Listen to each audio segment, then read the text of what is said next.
Hello, it's Scott Manley here with part 2 of Star Trek 25th Anniversary. This is Demon World episode. We've just faced off against a bunch of Klingons, which are in fact androids, and one of them has given me a hand. Literally, its hand fell off, and I'm picking it up because I'm sure it will be very helpful later on. We're going to head into the cave and see if we can find something useful. So what we've been told is there's some special berries with some sort of magic medicine in them. I'm going to pick these up from the cave. I have received a sample of berries. That's the game talking to me, of course. And now we're going to head back and save our individual who's back at the mining colony. The religious colony, whatever. The religious colony that's mining for some reason. I'm not sure why that is, but I'm not going to interfere with their beliefs. If they want to mine, come on, we're going to go in here. If they want to mine to fulfill their, duties to their deity, then sure, go for it. Okay, so I gotta ask this dude. Here, tell me about the berries. Oh, I see you found the berries. Meet me in my lab. In your lab? Let's go down to the lab and see what's on the slab. Yeah. So I'm guessing that the lab is the other building. Let's take a look. Click. A quickly constructed Spartan shelter, primarily used by fledgling colonies. Couldn't he have just written lab on the door? I don't know. Well, whatever. We'll go through and... Oh, I guess the Federation standardized door noises. Welcome to my study. Feel free to look around. My medical and scientific equipment is surely not so sophisticated as you're accustomed to, but if there's anything you wish to use, please feel free. Also, I would be interested in anything you might have to show me. While I'm sure this is a fascinating collection of artifacts, I think we want to deal with keeping the guy alive. So what is this thing? An antiquated molecular synthesizer sits in the corner. An old-fashioned computer. It appears to have some type of simulation running. I guess you're playing Kerbal Space Program. Looks like you're orbiting Jewel right now. So what can we use? I'm just trying to figure out what I was supposed to do here. Let's talk to him again. I never dreamed that Starfleet would be interested in my discoveries, Captain. But our God often surprises us. I suspect that Starfleet is less interested in your religious freedom than it is in the minerals that you're producing from this mine. Perhaps we should ask you about the berries. The settings on the Ardak 4 have already been adjusted. Simply place the berry in the machine and the hypoditoxin will be synthesized. Why didn't you say that before? Somebody's dying here. The machine synthesizes a quantity of hypoditoxin. We've got to get this to Brother Chubb as quickly as possible, Jim. Yes, let's run as fast as our little legs can carry us. We could actually use the transporter, beam back to the ship and then beam down. I'm sure that would technically be faster than just walking the few feet across the outside and then coming back in. Of course, more standardized Starfleet door noises there. Okay, so we're going to use in the inventory the hypoditoxin on Brother Chubb. Thank you. You're most kind.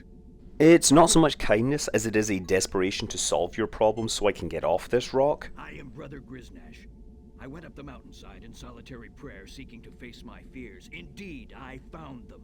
A bellowing Krognik demon with sharp teeth and a long snout descended upon me in a rush of wind. Captain, a Krognik demon has a decidedly wolfish appearance. Brother Grisnash, is this not the traditional shape of the Evil One and his minions among Tellarites? It is. I believe this may be significant, Captain. Would you be so kind as to let us in on this big secret, Spock? We would really like to know more about what your theory is. Okay, who else do we talk to here? Or eat? I headed up the party that sought to rescue Brother Kandri. Without warning, the demons appeared and attacked us as we approached the mine. Can you tell us what they look like? Like the demons that have plagued devout folk since before our people left the earth. Huge, muscular demons with ruddy skin, truly the manifestation of evil, with bat wings, horns and talons and a pointed tail. God preserve us all. One tore open my arm and I surely would have perished, but for my companions who bore me back down the mountain. The demons didn't follow you? No.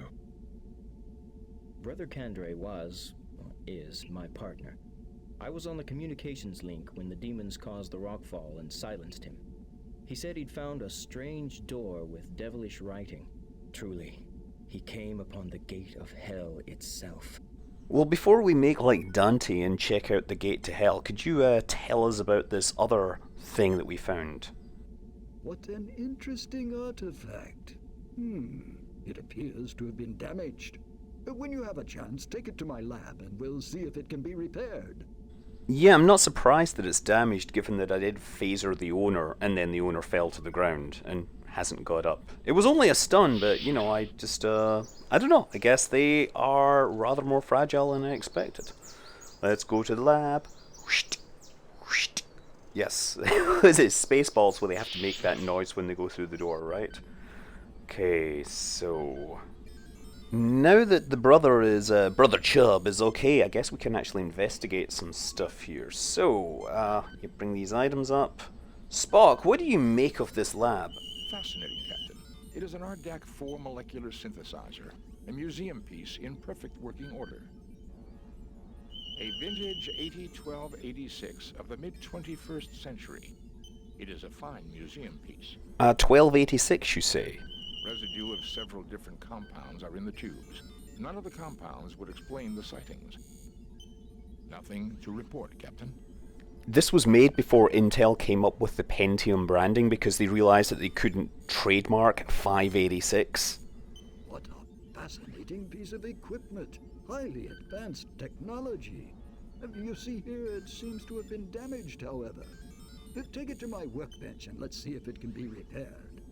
I fear my hands are too shaky to perform such fine work, but perhaps one of you can do it. Mr. Spock, see what you can do about that hand. Yes, Spock, I hear you're a handy man with hands, so could you give us a hand with the hand, please?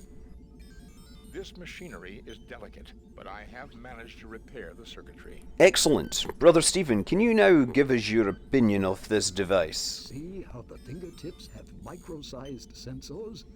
I wonder what use they may have. Well, given that it is a hand, it probably needs those sensors to provide the sense of touch. A glass-fronted display of mineral specimens, including a meteorite, a few fossil shells, the skull of a cat-sized alien animal, and a very encrusted twist of metal. Yes, well, this is one of these point-and-click games. No doubt the key to something is there, but I failed to obtain anything. How do I pick anything? Let's go and make like Dante and check out the gates to hell. Of course, to get there, we can make out like AC/DC and follow the highway to hell, or a little more obscurely, we could make like Chris Rea and follow the road to hell. I don't know if anybody has made a song called Tunnel to Hell.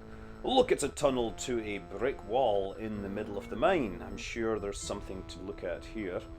Let's do the tricorder. Mr. Spock! Captain, there are several weak points in the cave-in's structure. Careful use of our phasers from the top down should be able to clear it. Aha, shooting things. Now that is something that I understand.